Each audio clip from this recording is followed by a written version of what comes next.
Pre-war. Yeah.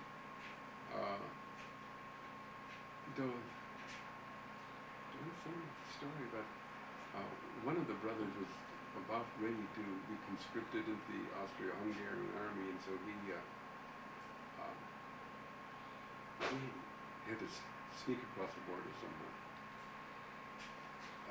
Wasn't there some story about the boat? They missed the boat, or? They had to wait for a second boat, yeah. And my mother was 18 at the time. The thing was so young, an 18-year-old, and she was, the pictures of her at the time, the turn of the century, wearing the big hats, and pretty young Slovak girls, so they sat at the captain's table, and got to New York, stayed a short time in New York, but then went on to Chicago where the family was, where there were already two brothers. Al stayed a shoemaker until he died fairly early in the great flu epidemic of, what, 1917, something like that.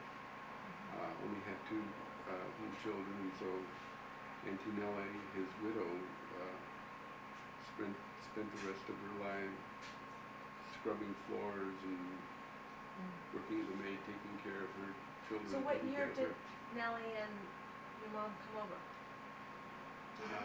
Well, she was 18 and she was born in... It was around like, well, the 18 and she was born in... 14, wait a minute. You better turn it off. Oh wait, she was born in 1894, so she would have been 10 in 1904, and then another 8. No, it's 1912. Yeah. 1912, she came over. It works. It works. The math works. Okay. So it came over. In time for the flu in 1917. Yeah. And he was the only one the family lost in that epidemic, or in the war, in that war. And then later on, they sent for their parents, my grandparents, Carl and Emerencia. And so the only one who was left behind was Uncle František, Franz, well, that's German, Frank in English. Would you close that door, please? Quick, open.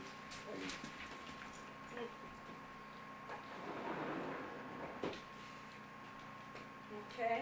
And so he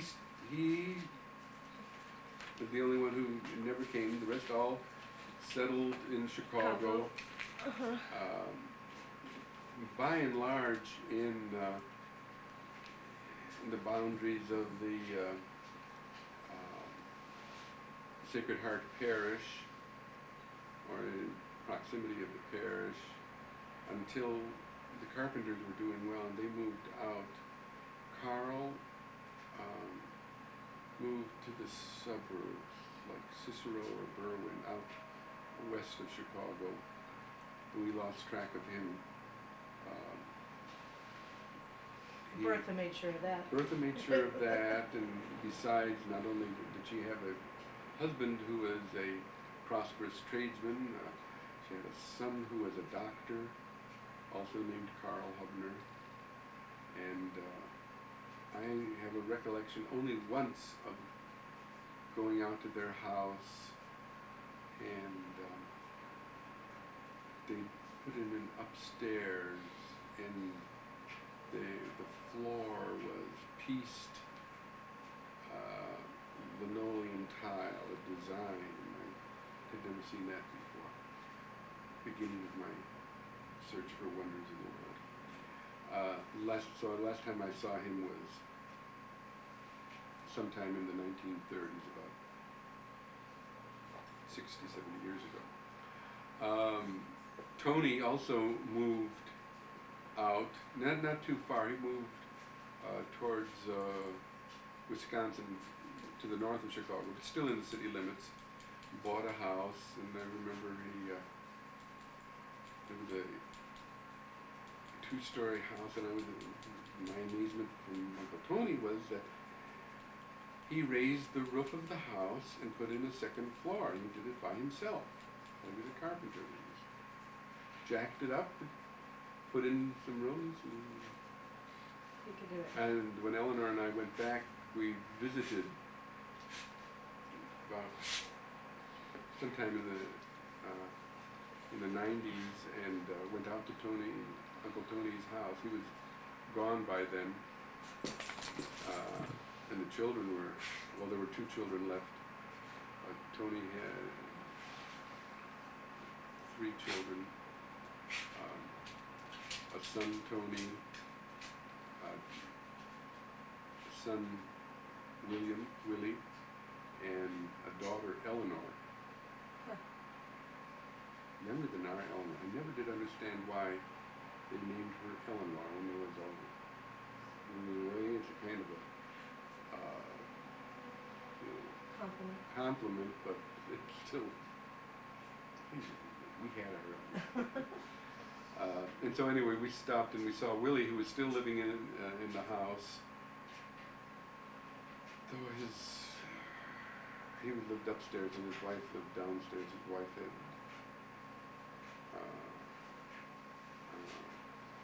had mental problems for a long time and never went out of the house anymore. And,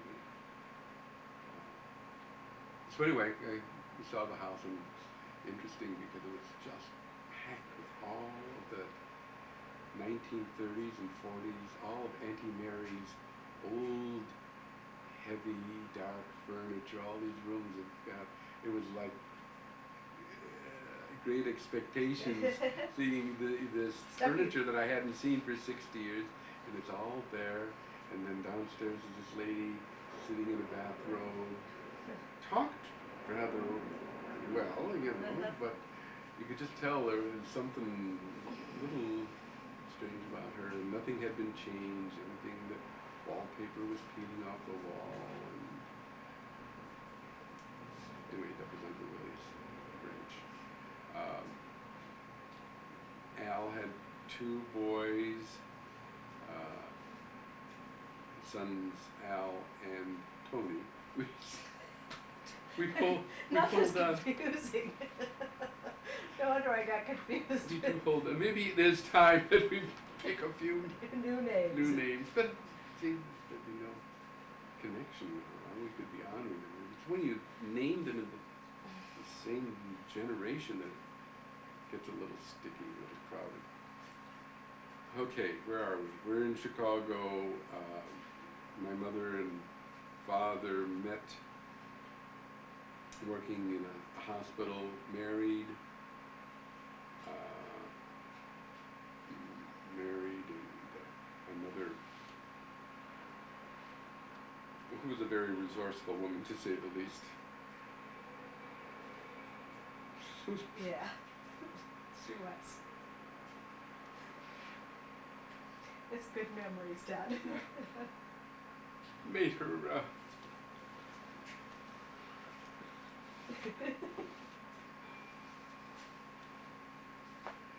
made her wedding clothes and her I mean, I didn't make mine. and sewed her dowry, of course, came from her. She sewed her sheets and probably would have loomed them if they well, made her own dufnas, did make everything. Yeah. So she was probably married, she came when she was 18, and she probably married by, which was I think 20? Yeah. Married on her birthday. Now, Oh, there really? were two weddings. One was a civil wedding, and then a few days later a church wedding. If I know my mother, she waited for that church wedding. I don't care what Chicago or the state of Illinois says. But who knows? Yeah, your dad was also in the picture. Yes. So. But they were married. They were married. Twice. Yes. And and then, as I say, they traveled back and forth for different reasons. I know there was a job in Pennsylvania. There's a picture of her, of my mother in a garden in Pennsylvania because Pa had worked there. Somewhere along the line, his family came to America to it must sound strange to people listening to this to hear me refer to it as America, but this is what they said. It was America, coming to America, and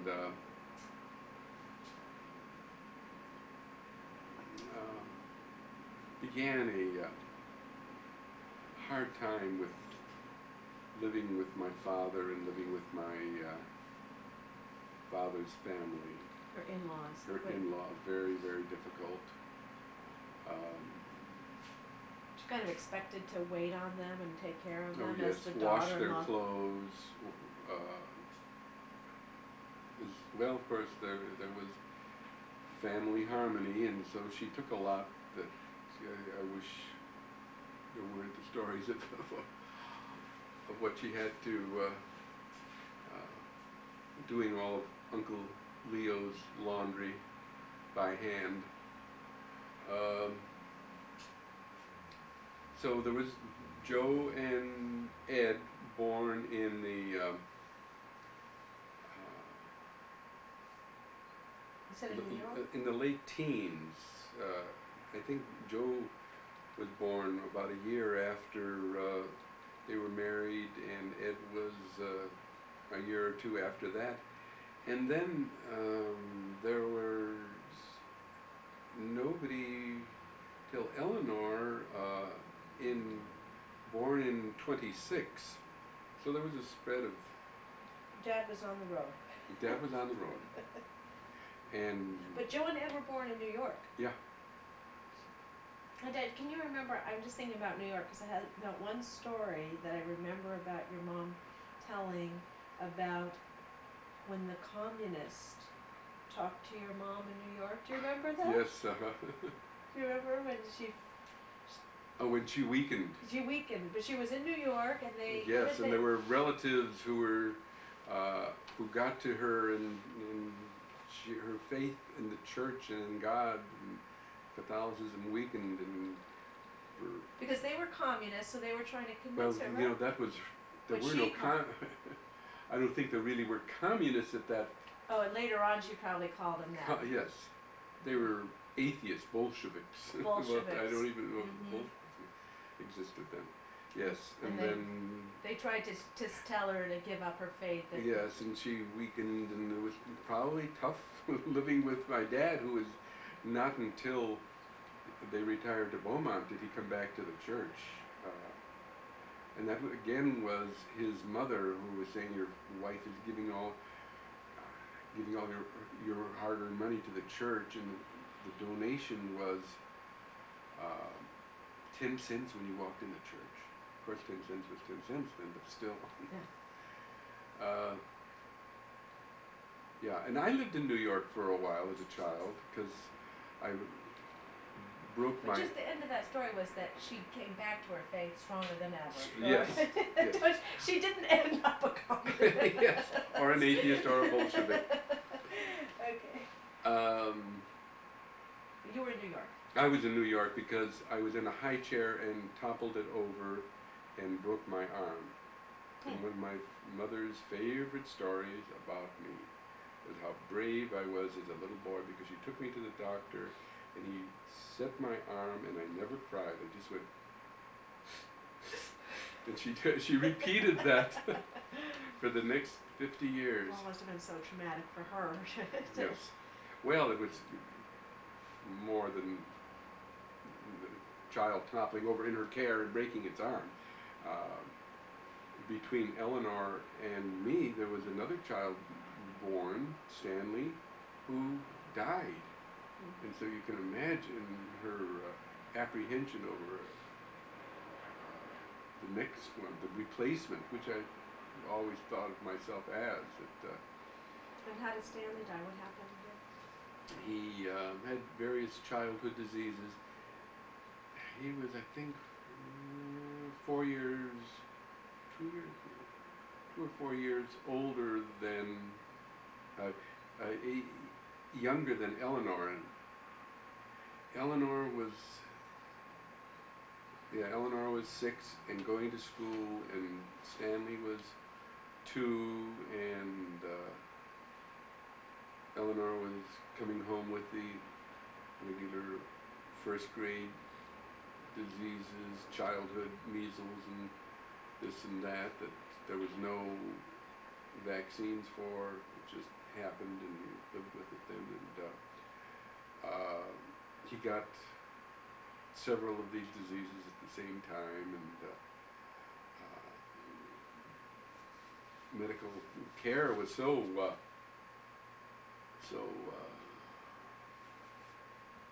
rudimentary at that time.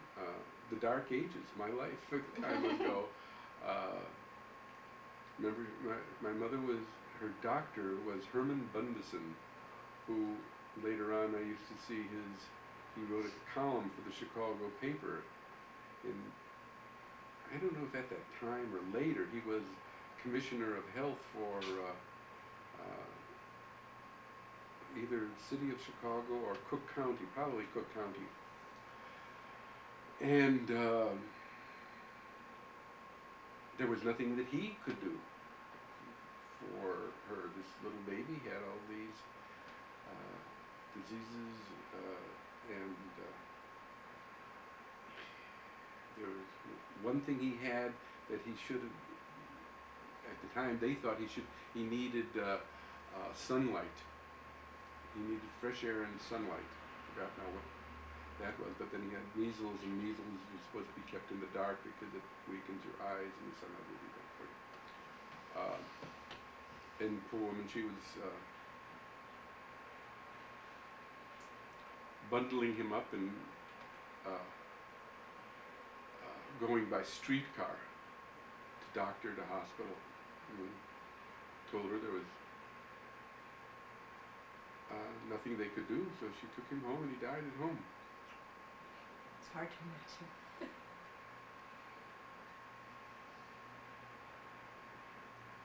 I just remember her talking about him, her little angel. Mm-hmm. And he was so sweet. Oh. So bundled up, she didn't let him get into any mischief because she kept it. Had he had his druthers, he might have torn the house down. But you wonder what stories were apocryphal. But, I think he was 2.5 when he died, and he spoke Slovak and English. His Hungarian, though, was terrible. Never did pick up the German that does. So then you were born in 1930,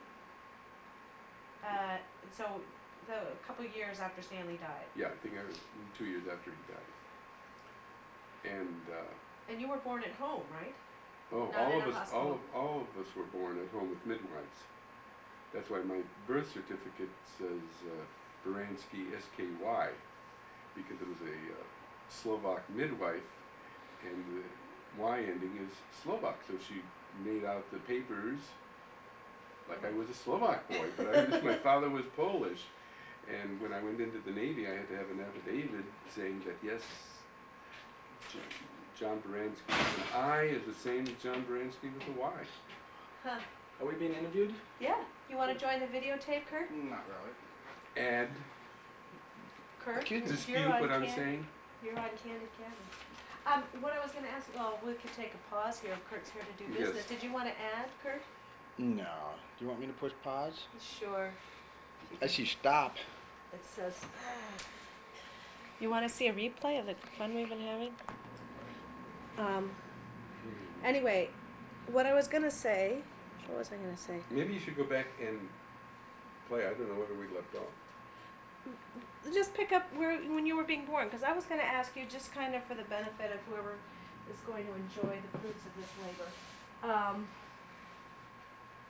what things were like in 1930 when you were born on August 7th. You were saying you were delivered by midwives, and they signed it Y instead of I, and you had to verify. Anyway, that's where we were. All that boring stuff. No, but what I was going to say, do you know, so in the house where you were born, did you have a telephone? Is there a telephone in 1930? No, I never remember us ever having a phone. Okay. You had a radio though. Yes. You had radio. No television. No. Were there toilets in your house? Yes. Okay. But not when your mother was born. She didn't have toilets. No, 100 years. Well, she 5 wasn't years. 100 years. She was probably only 40 years before you were born. But she Oh. was born in 100 years ago from now. yeah, but when before you, because I mean when I Let's didn't not fight, Elise. over the toilets, because I didn't know if they had outdoor plumbing when she was, or I mean when you visited those places, did they have I think indoor when plumbing? after she came to America, she was introduced to indoor plumbing. That she grew up without those creature comforts. Okay, and so you had probably a phone later on. When did people get phones? When were they common in the? Well, I think we just couldn't afford it. They were around. Yeah. But it would have been very expensive. Or was this a luxury? But with her half, she wasn't going to throw it away. Calling up Auntie Nellie. No, Auntie Nellie didn't have a phone. Okay. Okay, so you were born in Chicago. Where'd you go to school? What did you... Eleanor was your sister and she was... Eleanor was my sister. I barely remember my brother because he was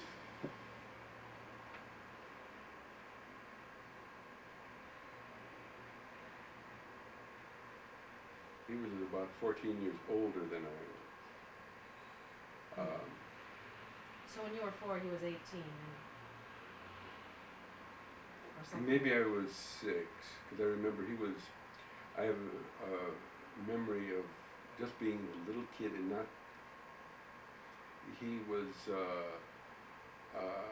went to McKinley High School in Chicago, and he was the only white boy on an all-black team. He was the quarterback, and he was in a Chicago championship game, and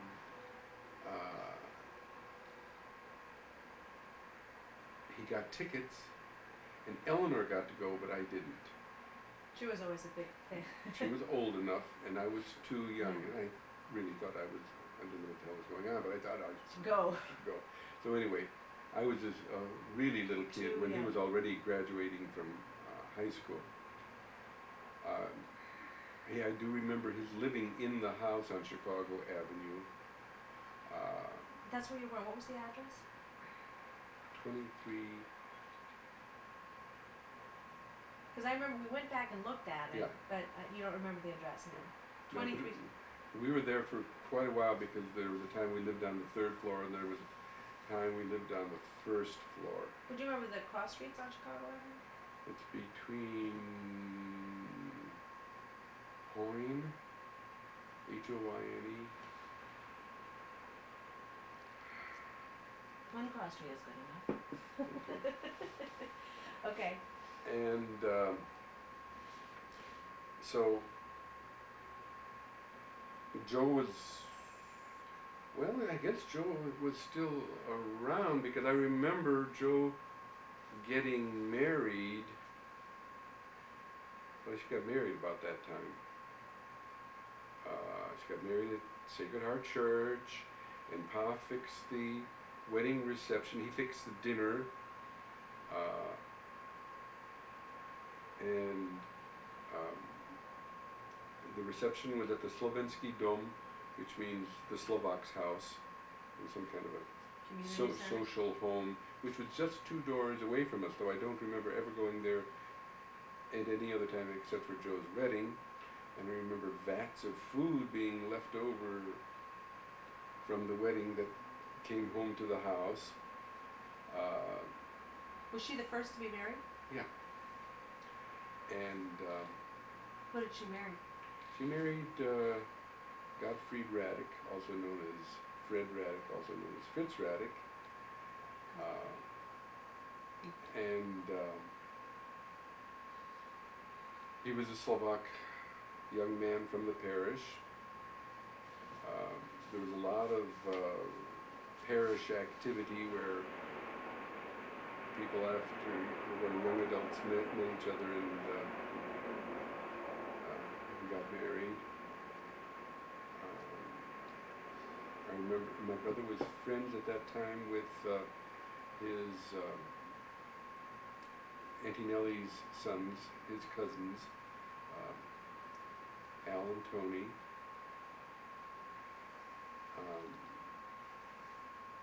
For some reason I remember there was on radio, there was a program, Your Hit Parade, Lucky Strike Hit Parade, and they'd play the 10 most popular songs in the country, and they'd count down to number one. It was so important what was going to be number one this week. It was such a different time.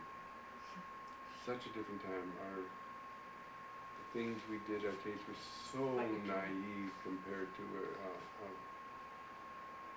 things. Would you all listen to that as a family, you mean? Everyone wanted to? I remember hearing them talk about it. It was very big to Ed.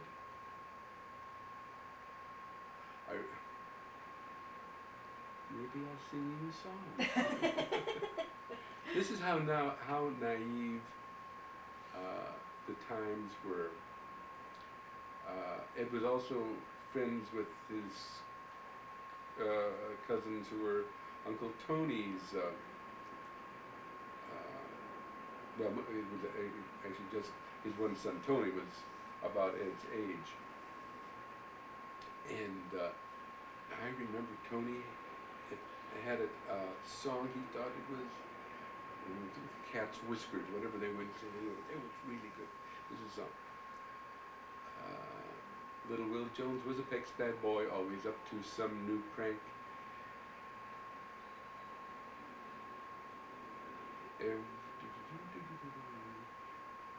Every time a beau came to see his sister Flo, he went to get his savings bank. But last night he didn't get a dime. The parlor door was locked instead. And so the next day when she passed his way, she hung her head as Willie said, "Last night you kissed him. Ain't you ashamed? You can't resist him, and you're to blame. 'Cause when he took you on his knee, the way it looked to me, you didn't stop him. Ain't you ashamed?" Now he wrote that, or that No, was? no, that was a song. That was one from the hit parade. Yeah, that kind of thing. She kissed him. A different time. Well, that's what I wanted to know about. What it was, what do you remember from? Yeah. What you did growing up? You played on the street with your friends. Played on the street. Where I was just talking to somebody about street play. Yeah. Not so much on Chicago Avenue. I remember, because the Chicago Avenue had a streetcar and it was a very, very busy street, and there were the crazy Kolarski family lived next door. Why were they crazy? They had sons who fought. I didn't see it entirely.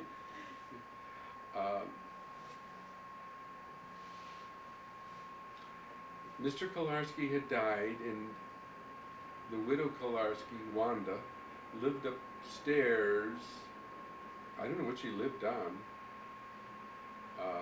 because he had, the store at that time was a leather store. Things for horses. There was a stuffed horse in there, and everything was left in place as a memorial to Mr. Kolarski. And he left her with quite a few children. Bruno Kolarski, Lester. Bruno and Lester, those were the two. And they were always fighting, and I mean really fighting, just knock down, drag outs. And I remember once being in the backyard, and these places had back porches, wooden, open, all the way across the back, And our house was a 6-unit apartment house, 3 stories high, and the next door were the Kolarskis, and they had this porch across the back, which is off of their living quarters upstairs, and there was a beam that ran across it. I still remember that Bruno was going to kill Lester, or vice versa, and one of them, to escape, started hand over handing 2 stories up to escape this brother, and the other brother then was going after him. And what did we do? We used to sell garbage trash collection in Chicago in the 30s was very sketchy. I don't know who collected it or what they did with it, but there were a lot of people which we called